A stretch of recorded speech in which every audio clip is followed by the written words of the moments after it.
అదో గిరిజన ప్రాంతం, చుట్టూ అడవి, సరిగా వైద్య సదుపాయాలు కూడా లేని దుస్థితి. అక్కడి బతుకులే చీకటిమయం. ప్రభుత్వాలు మారుతున్నా అక్కడి వారి బ్రతుకుల్లో మాత్రం మార్పు లేదు.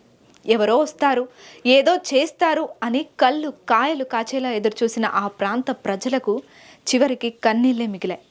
ఇక తమ రాత మారదు, బ్రతుకుల్లో మార్పు రాదు అని నిరాశ, నిస్పృహలో ఉన్న ఆ ప్రాంత ప్రజలకు ఆయన ఒక ఆశ జ్యోతిలా మారారు. బతుకు జీవుడా అంటూ మోడుబారిన బతుకులకు కొత్త ఊపిరినిచ్చారు. లీడర్ అనే పదానికి సరికొత్త నిర్వచనం ఇచ్చారు.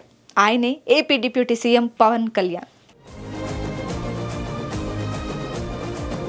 ఆంధ్రప్రదేశ్లో అభివృద్ధికి ఆమడ దూరంలో ఉన్న ప్రాంతాలు ఏవైనా ఉన్నాయా అంటే అవి మన్యం జిల్లాకు చెందిన గిరిజన ప్రాంతాలే అని చెప్పొచ్చు. ఇక్కడి పరిస్థితి ఎంత దుర్భరంగా ఉందో నిత్యం వార్తల్లో చూస్తూనే ఉన్నాం. కనీసం ఒక చోటు నుంచి మరో చోటుకు వెళ్ళడానికి సరైన రోడ్ల సదుపాయం కూడా లేదంటే అక్కడి పరిస్థితి ఎంత దారుణంగా ఉందో మనం అర్థం చేసుకోవచ్చు. వైద్యం కోసం గర్భిణీలను చేతులపై మోసుకెళ్లిన ఘటనలు, కట్టెలపై వృద్ధులను తీసుకెళ్లిన సంఘటనలు అనేకం.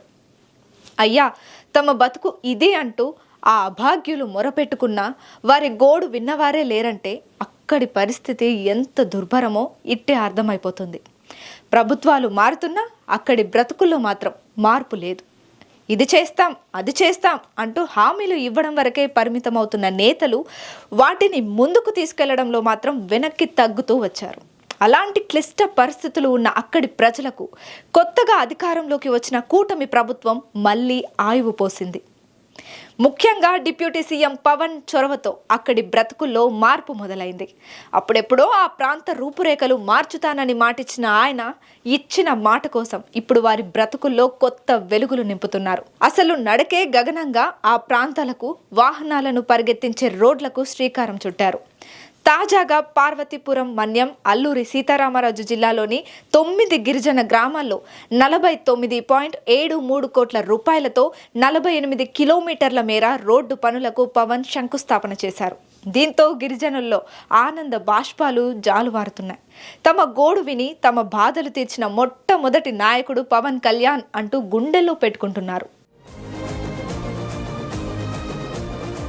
అంతేకాకుండా 2 నెలలకు ఒకసారి పార్వతీపురం, మన్యం జిల్లాల్లో పర్యటిస్తానని హామీ ఇచ్చి వారి బతుకుల్లో కొత్త ఉత్సాహాన్ని నింపారు పవన్ కళ్యాణ్. దీంతో ఇన్నాళ్ళు చీకట్లో బతికిన బతుకుల్లో కొత్త వెలుగులు వచ్చాయి.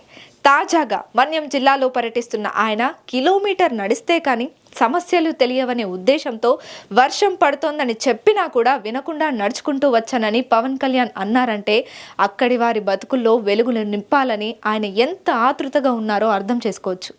మొత్తానికి గిరిజన ప్రజలకు అండగా నిలిచి రియల్ లీడర్ అనిపించుకున్నారు పవన్ కళ్యాణ్.